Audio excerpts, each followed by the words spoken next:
Hello my friends, I wanted to make a quick video letting people know what my plans were for trying to confirm this upcoming summer solstice event, or it's probably more commonly known or thought of as the longest day of the year.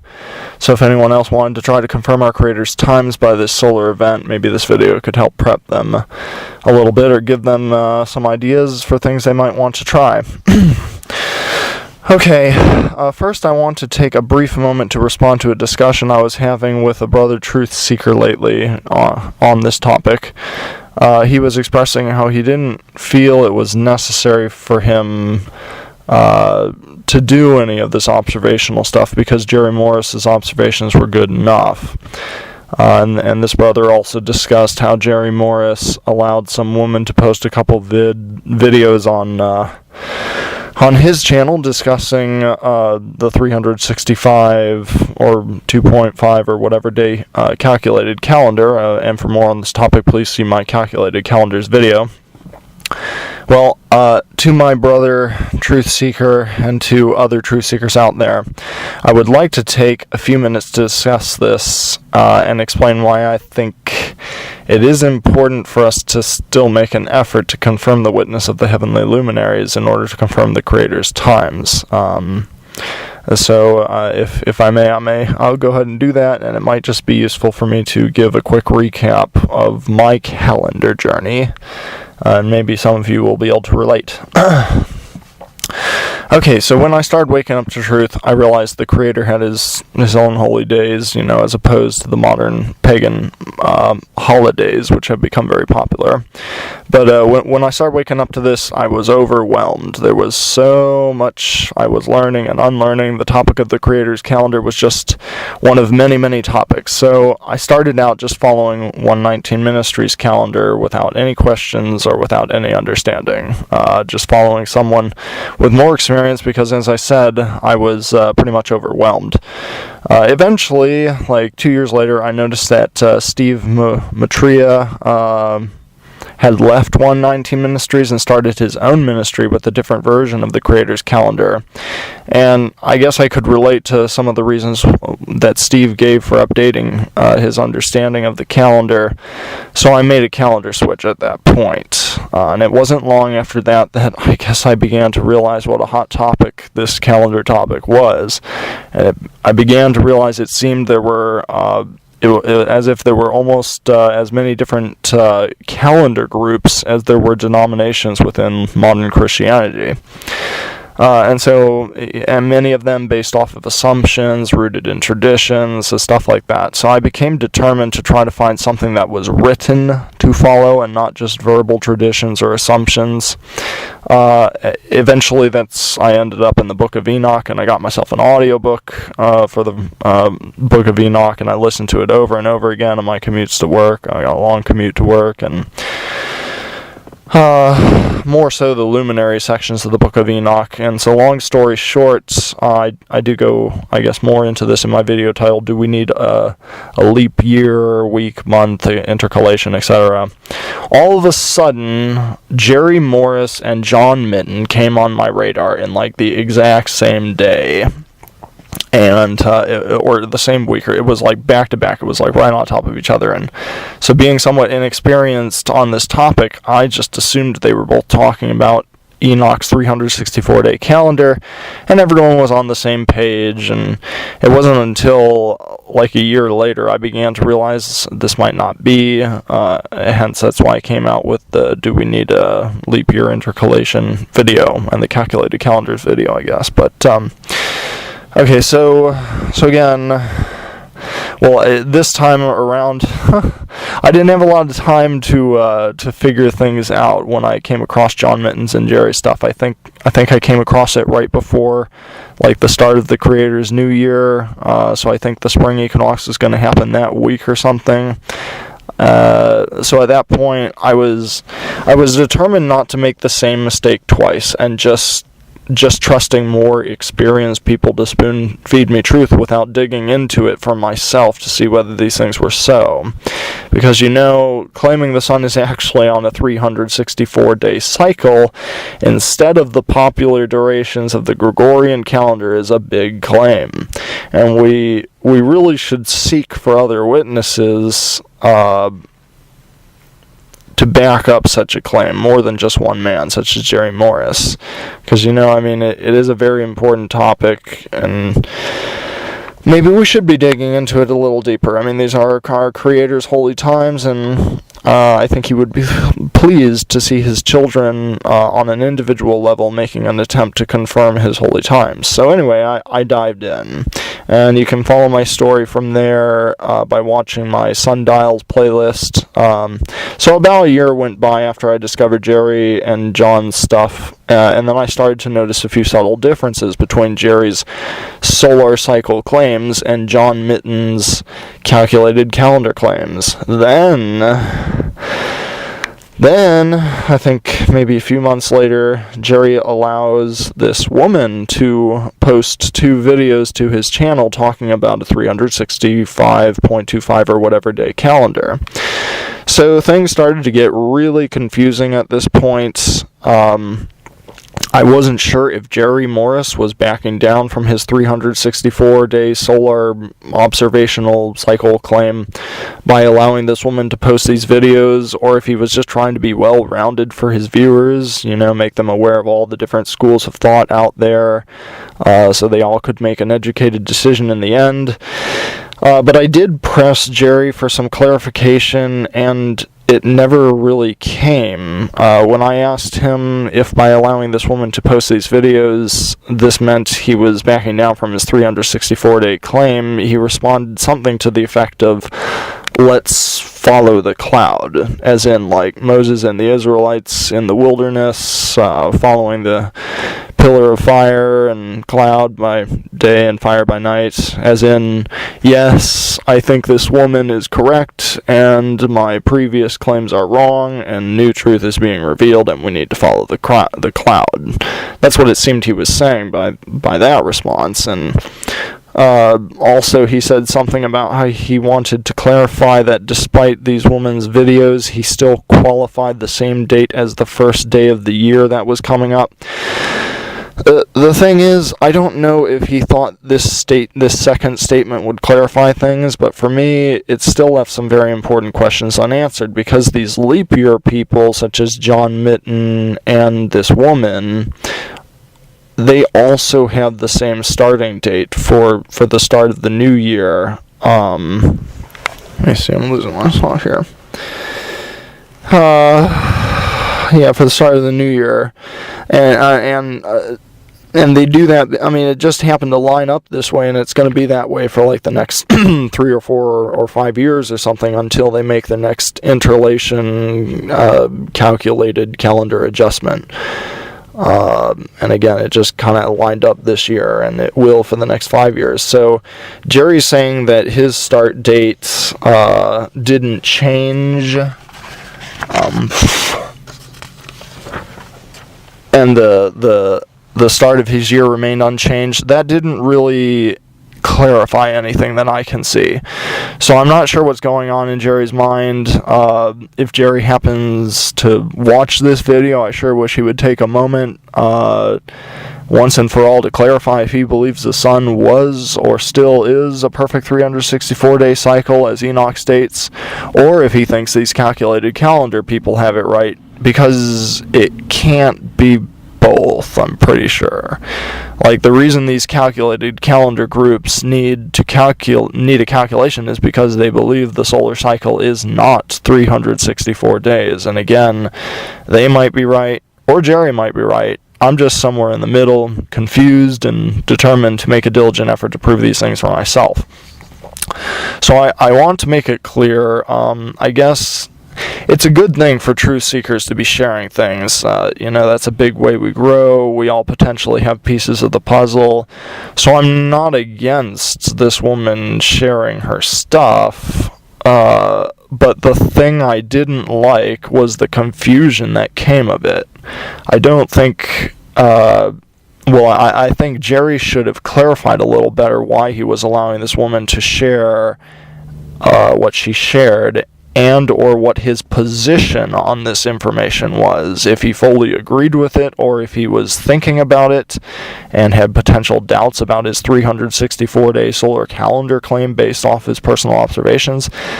Because such a claim, the 364-day cycle claim, contradicts what the woman was saying, and what she's saying contradicts what he was saying. So I think either he's right or she's right, and it would have been helpful for him to elaborate a little more. It's just confusing.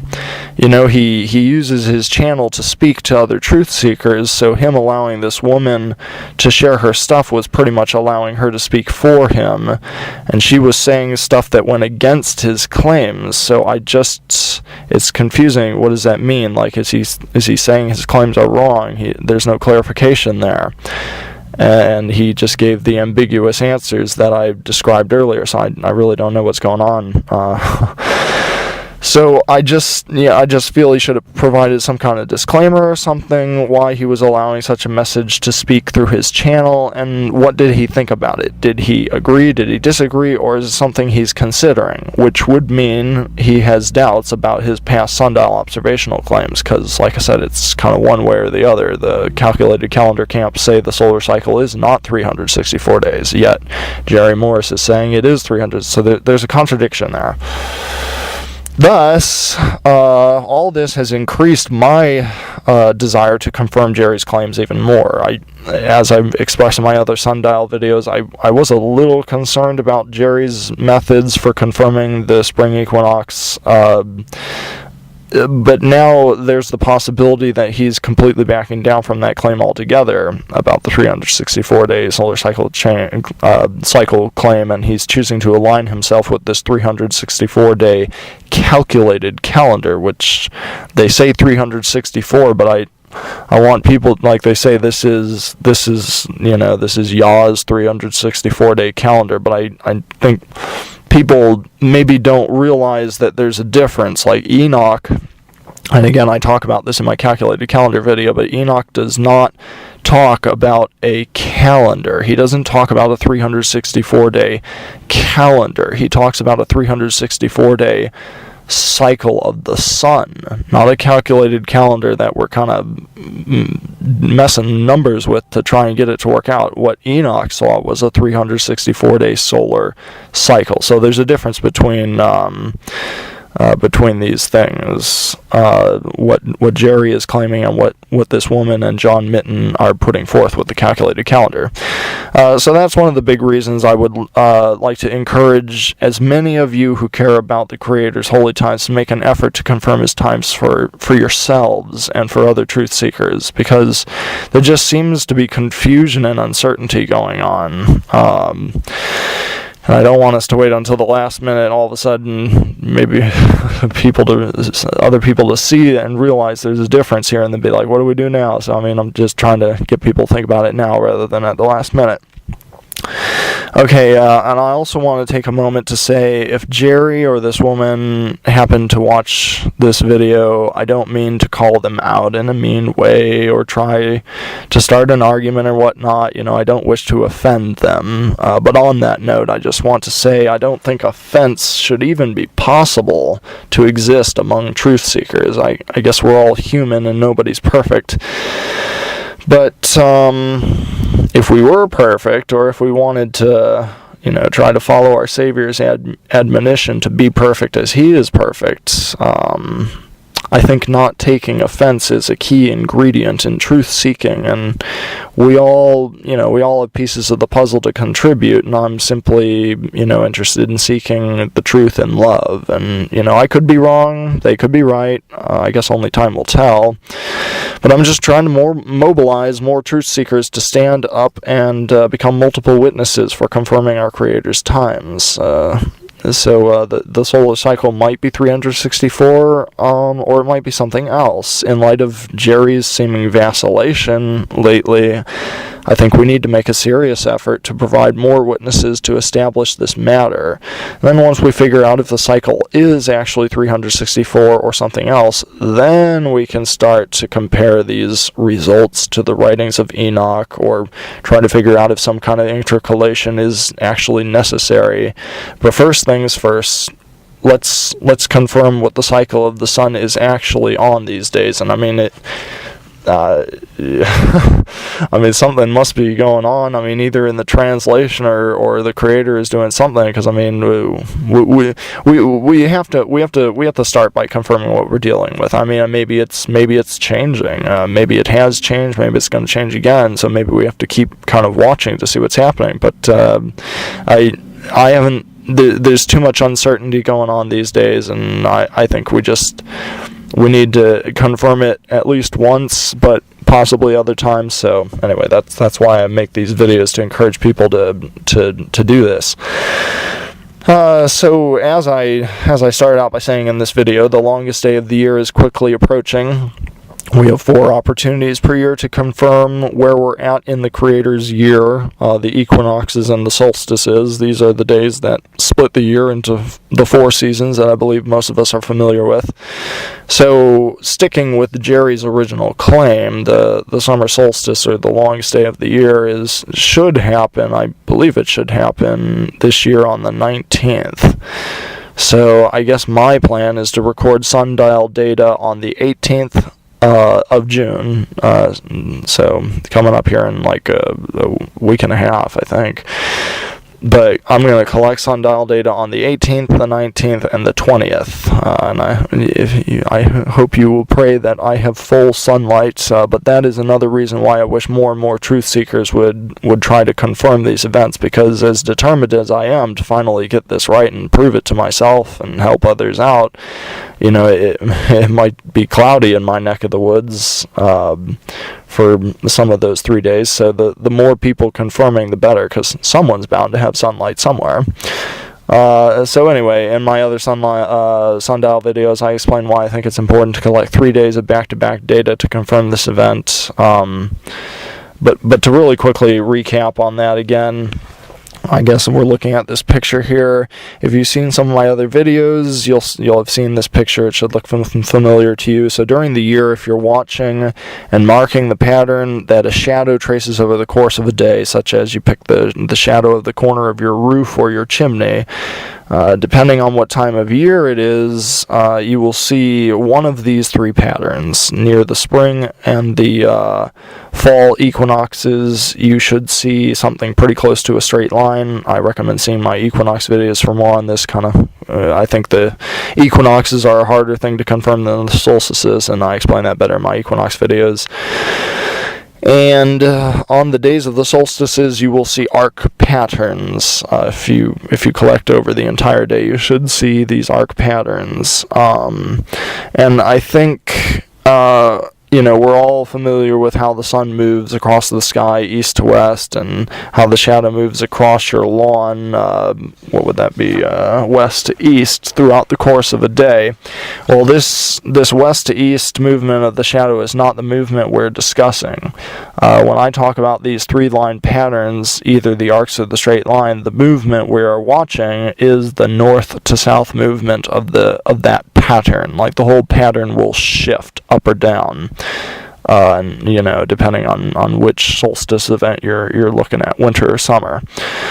So the straight line pattern is located pretty much right between it's located between the north and the south, and like I said, you'll see the equinox events around that time, and the curved lines that give you the solstice events will be at the farthest point from that straight line pattern as possible.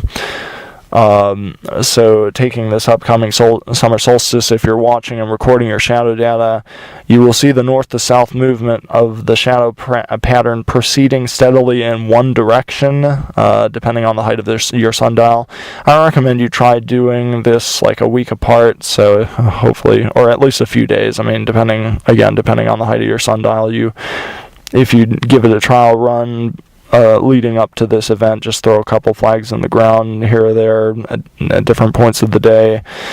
you'll be able to confirm that the shadow is still progressing in the right direction. But anyway, that shadow pattern will eventually reach the northmost or the southmost point. Like it'll reach an extreme. It'll be heading in one direction, and then it'll reach that extreme point. The pattern will reach the extreme point on the day of the summer solstice.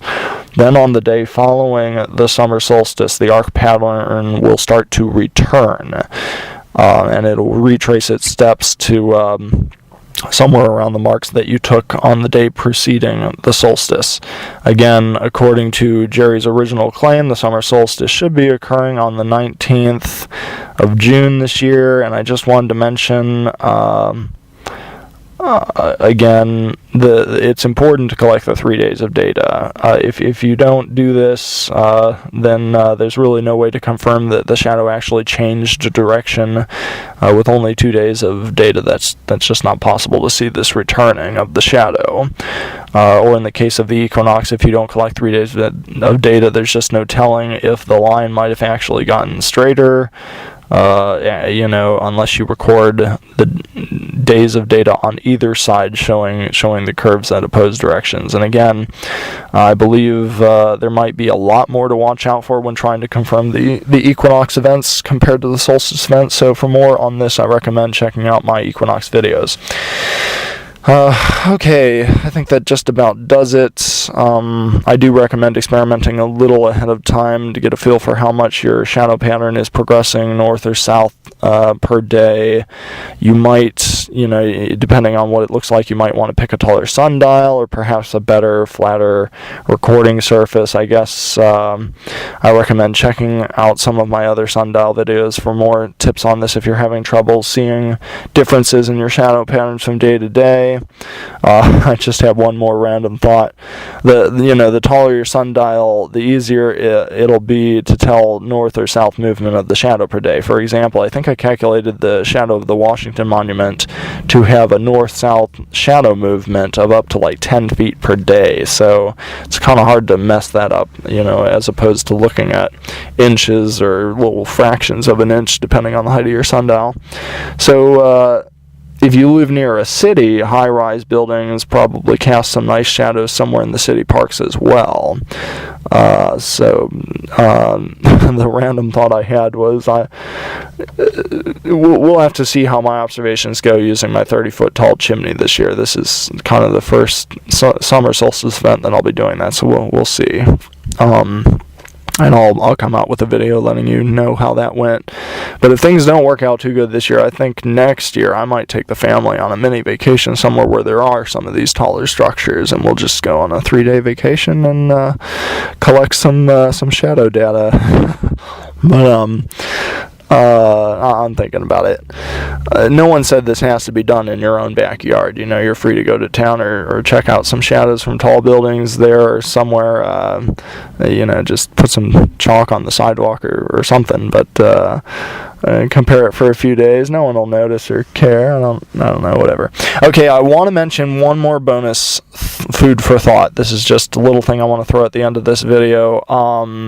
It's not related to sundials or any of this stuff, but it's just something I come across lately that's been pretty revolutionary. I feel like I'm just scratching the surface, and it was just like last week that I came across this. But I'm going to put a couple links in the description below this video about this topic, and it'll be I'm discussing the Greek lexicon, what did I say? The Greek Septuagint. I get confused because I guess the acronym abbreviation for the Septuagint is LXX, and there's an interesting history with that. But I'm just going to mention it briefly, but I encourage you to check out those videos and to educate yourselves more about it. But I feel like a veil is being lifted, and all of a sudden there is like this new dimension of study that's available in confirmation. But in a nutshell, pretty much all, I think most of the Bible translations out there nowadays have been translated from what is known as the Masoretic texts.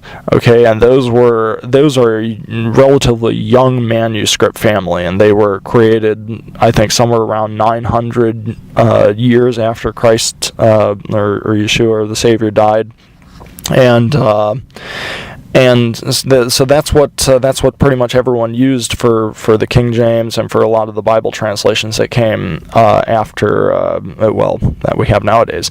But the thing is, and again, I'm just going to say it in a nutshell, I highly recommend watching the videos, but the thing is, there are these other manuscripts out there, other manuscripts families, and one that used to be very popular is the Greek Septuagint. And I'm just going to say, you know how we have English nowadays, and English is the dominant language nowadays. Well, in Yeshua's day, the dominant language, I believe, was Greek, and everything was being recorded and probably spoken in Greek, similar to how we speak and write in English all over the earth nowadays. And so Greek was the language, I think, and the New Testament was written in Greek. And when you look closely at when Yeshua and different people are quoting Old Testament verses in the New Testament, if you've ever noticed, the words don't quite line up right. Like, it's not an exact match. Like when you talk about some of these messianic prophecies and you jump back and you look to see, okay, well, where is it? Well, if it's a quote, why isn't it the exact same match? And I think that's because they were quoting from the Greek Septuagint and not a Hebrew, not the Masoretic text, put it that way, not the Masoretic text. But the thing is, and when you do that, it's like a 95% match, like as compared to like some of these the messianic prophecies or whatever, it's like a 5 or 10% match, like the words are just changed and stuff. And this is interesting. So the thing is, there's that, and then when the Dead Sea Scrolls were discovered, all of a sudden, if you watch in these videos, like, it's being discovered that the Septuagint actually more closely matches the Dead Sea Scrolls than these Masoretic texts. And in a nutshell, the Dead Sea Scrolls are much older than the Masoretic text, and so is the Septuagint. And I think the Septuagint was translated very accurately based on a set of scriptures that existed before the Masoretic, and it is reflected in the Dead Sea Scrolls, and you can match the Septuagint to the Dead Sea Scrolls. And so it's just interesting. I recommend checking out the videos. And so when you realize that, all of a sudden, like I said, a whole new world of study becomes available, a whole new dimension of being able to link things from the New Testament to the Old Testament. If you have eSword, I'll show you maybe a couple screen captures of it, but it's just incredible. Like, there, you can link the strong numbers and jump right back into the Old Testament. Like, if you're wondering what Yeshua was talking about exactly when he said, think not that I come to destroy the law or the prophets, not one jot or tittle of the law would pass, you can look at that Greek word law and jump exactly, and you can see where it's being used in the Greek, because it's Greek. And I think I'm going to have to come out with more videos on this, but I recommend checking out the other videos that I'm going to have in the description below. I think I'll put like Greek Septuagint LXX, so look for that description. But one more thing I want to mention that I looked into briefly, if you'll see, there's a video on my YouTube channel in this Enoch calendar series where I talk about the 364 versus the 365, and I think that it has those numbers in the title of it. And at the end of that video, I mentioned something about how the different translations, and when you look at the story of Noah, it appears that these different translations have different dates, and most of them, I think, add up to, you can figure out by looking at all the timestamps that were given that it was 364-day year cycle then. But not in the Masoretic. In the Masoretic text, it's different, and I guess I think there's an agenda and a motivation. And like I said, you check out these videos. The guy does a much better job at describing it. But I think the Jews came along and they created this Masoretic text and started downplaying the Septuagint that was translated based off of the older text, because they wanted to alter some of the messianic prophecies, and maybe they wanted to push their calendar agenda, and who knows what other kinds of traditions. translations. But like I said, you look into this, it's really exciting. So like when I remembered this, when I made that video about 364 and 365, and I mentioned at the end that the different manuscripts said different numbers, I didn't understand it too well then, and it meant nothing to me then. But now I'm looking into it in light of understanding that perhaps the Septuagint is more accurate than the Masoretic, and the Masoretic text may have been altered or tampered with. I'm looking at that in new light now, and all of a sudden it's like, whoa. And I looked, and I pulled open on eSword, and I looked at some of these translations, and I could link, and I could see that the numbers are different and consistently different, and it does add up to 364, and it's like, that's interesting, because, that's a canonical witness that, not just Enoch, but a canonical witness that there was 364 days in the solar cycle then. So, that's just food for thought. Wanted to throw that in there. Check out the links below. I guess that's it for now. Please join me in confirming the Creator's times via this upcoming summer solstice event. And please encourage other truth seekers to do the same. Please be sure to check out all the links in the description below this video. I've mentioned a lot of different videos in this video, so I'll try and include the links for all those in the description below. So until next time, shalom, and may Abba bless you as you continually seek his truths with a pure heart.